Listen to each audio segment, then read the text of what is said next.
Hello guys, Chunsun here. Today I'll be reading some more r/entitled parents. I've read so many stories of entitled relatives and how horrible they are, but this one I found probably takes the cake. Enjoy. Entitled aunt kicks out family, asks for money, and loses house. This happened many years ago, and decided to post now as some news came up, and I just had to share. I'll start off with a backstory to set the scene. Sorry for any errors and run-ons.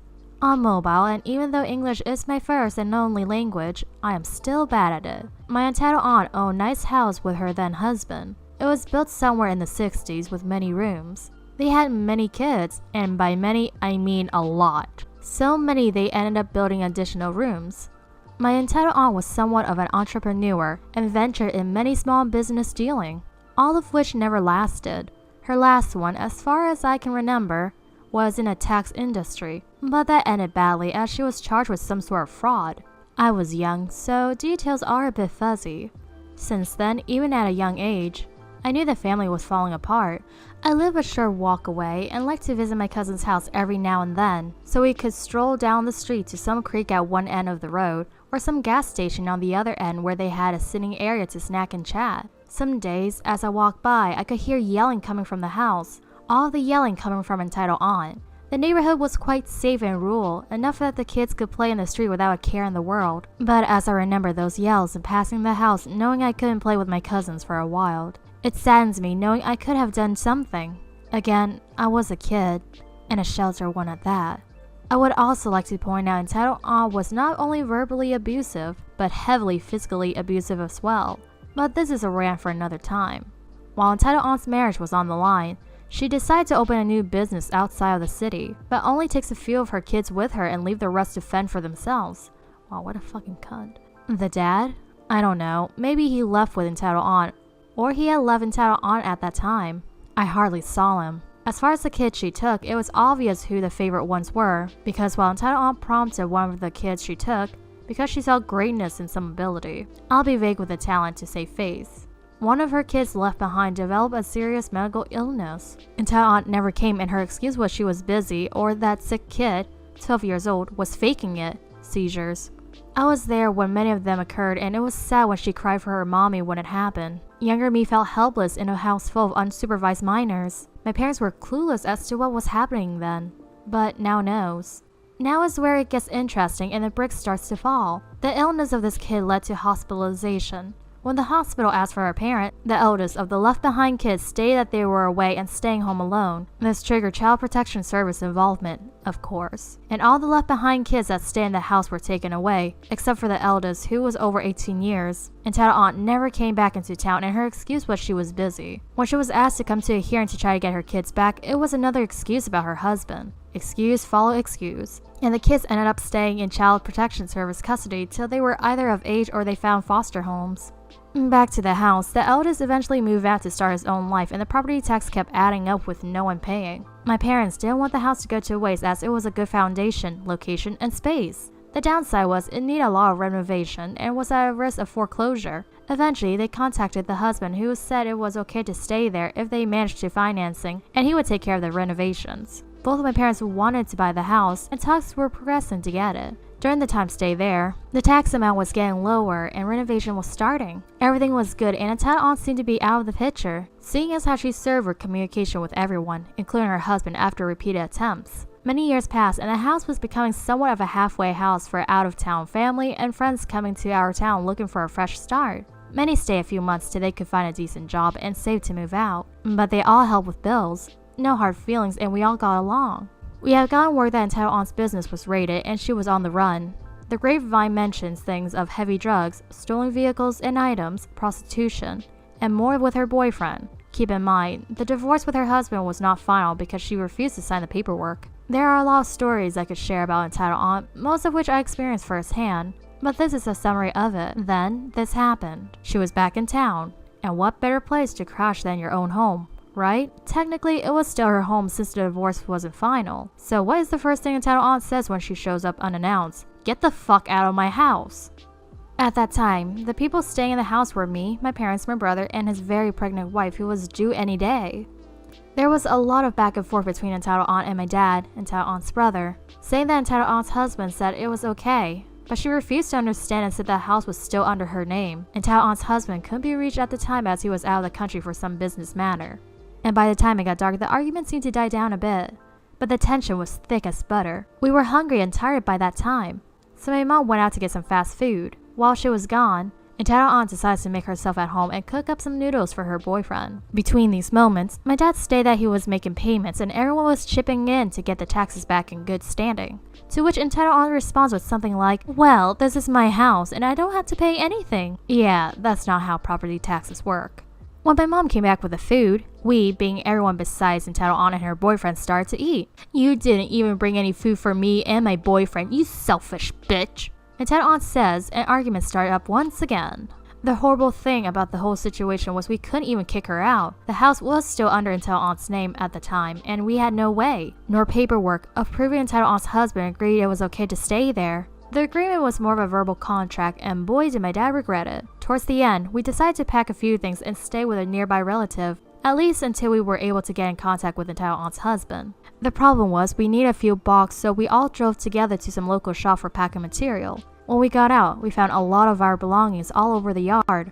Kitchen chairs, clothes, personal effects, even the new crib for the upcoming baby wasn't spared. The police was called, and entitled aunt was ordered to allow us 72 hours to pack up and leave.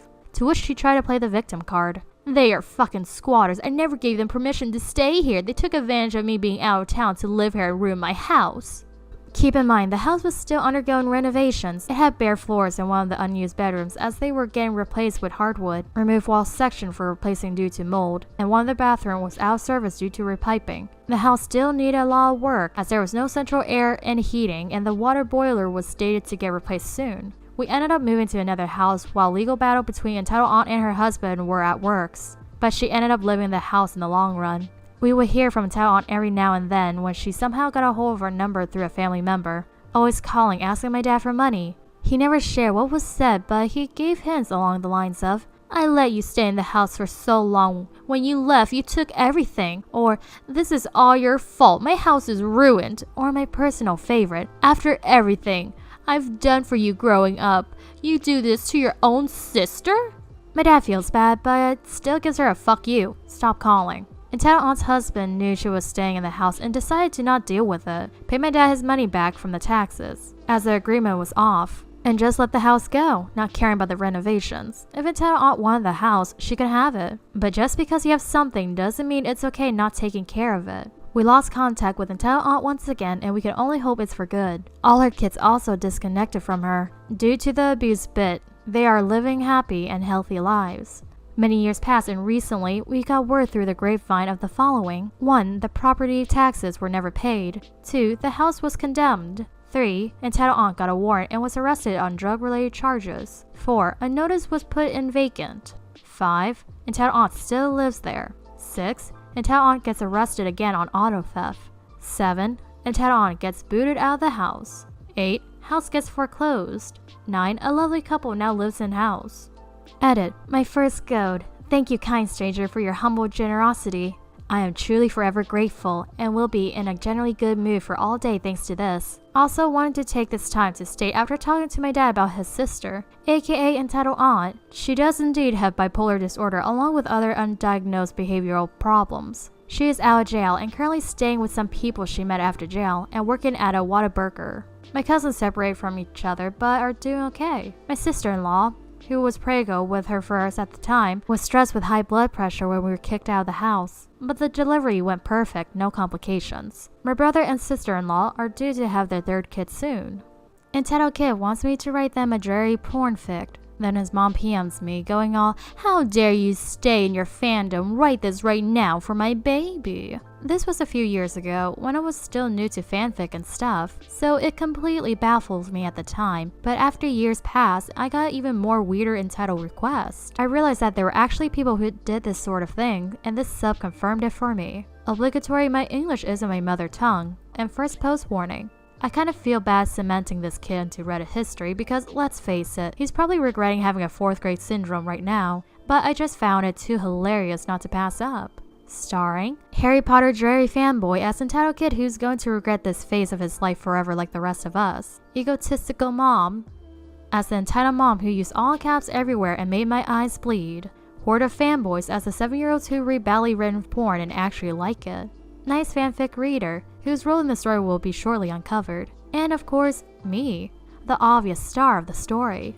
Not really, being the oblivious brat I was, I kinda just stood there with no idea what was happening. Now that the Star Wars worthy opening monologue is done, let us move onward. I posted a Naruto fanfic on FFN. It's basically a rite of passage to write poorly written HP, PGO, Naruto fics honestly. And it was going well, and a few favorites here and a few follows there, and I had more fics lined up.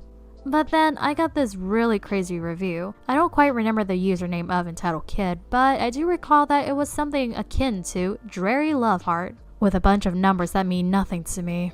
The review went something like this, spelling mistakes included. Apologize for the eyesore that's about to occur. Wow, you're a good writer. Write me some dweeb fic where Twinkle takes Harry's big mouth to cook, and then they go to his magic kettle and have more smacks. Oh my god, I'm gonna bleach my mouth after this. I thought this guy was trolling me, obviously, so I ignored him and deleted the review, but then just kept coming. And he started to PM me as well. I had half a mind to block him and get on with my day, but the immature side of me found it funny as heck, and I decided to see what happened. I'm not going to rewrite some of them. I'm sure that most of you aren't masochistic enough to go through more eyesore messages. But there was one that had me just laughing in tears. The entitled kid's prompt was something along the lines of Harry's ball growing to dicks and triple sparing Draco's ass. How can you not laugh at that? He even described it in a vivid detail, which had me reeling, and I pretty much remember falling onto the floor in tears after that debacle. After a week of receiving these PMs and reviews, I decided to block the guy and be done with it, but then I went through my inbox. There was a new one that piqued my interest. It was dun dun dun, the entitled kid's mom, ranting at me with all caps. I'm not even kidding. I'm sorry for putting your eyes through this convo. Brace yourselves. Entitled mom, my baby son told me that he's been politely asking you to write fanfiction about a dragon and his girlfriend Harry. How dare you ignore him in his great request? I demand that you stop writing for your perverted anime-manga right now and do what my sonny boy asks. He's just trying to help your bad writing improve. Being the dumbass I was, I replied.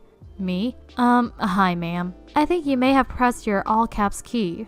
So now all your typing is in uppercase. I think you have the details wrong. Your son wants me to write him smut about Harry Potter characters Draco and Harry. And that's not really my cup of tea, so I'm declining. Maybe he'll have luck asking somebody else. Entitled mom, how dare you tell me what to do? I'm older than you and you should treat me with respect. Do you know how to spell that? R-E-S-P-E-C-T, you dyke. And the nerve of you to suggest that my son will want to write sex between two men? God is disgusted with you, and you should get your perverted dyke thoughts away from normal people and write my son's wholesome idea instead. Boys shouldn't be with boys, and girls shouldn't be with girls. They will go to hell and die alone with everyone hating them. Now, normally, I would have been fine, and I would have just reported and blocked her, but some of the stuff she wrote really hit close to home. The last part of her message, if you know, you know. And I actually had an anxiety attack thinking about it. After I had a good cry about it, I decided to look at the silver lining by writing the worst possible porn in existence, with spelling mistakes and grammar errors galore. The entitled kid fanboy ate it up. Scratch that, a horde of Jerry fanboys ate it up. I got loads of favorites and kudos, and the reviews were filled with, "Oh my god, this is so good, write some more." The petulant kids filling the fandom made me worry about the state of mankind, and cracked up at the same time. It was so funny. The entitled mom sent me a few more messages through entitled kid's account, very noticeable by the all caps. But fearing her homophobic comics, I deleted them all without looking, no matter how curious I was. This is where Nice Fanfic Reader comes in. He actually wrote some good constructive criticism about the smut story, and I felt bad about it. I was about to PM him to tell him about the whole fiasco to clear it up, but then he reviewed my other story and he caught on to what I did since the reviews were littered with entitled kids' helpful suggestions. We had a nice laugh over it on PM, and after a few days, I reckoned that I was being childish and immature by adhering to the entitled kid and entitled mom. So I deleted the story. I was met with bombardments of PMs from the entitled kid, but I felt that enough was enough and I blocked him. He created other accounts to continue to harass me, so I deleted my entire FFN account too. I didn't really care about my stories being pulled, because really, everyone hates their writing after looking back at it a few years later, and I look upon this one as one of the most funniest and enlightenment stories of my life. I used to write fanfics too when I was younger, and looking back at them, thank God I never saved them. Anyways, be sure to like and subscribe if you haven't. I'll be back tomorrow with more Reddit reads, and have a nice rest of the day. See ya guys!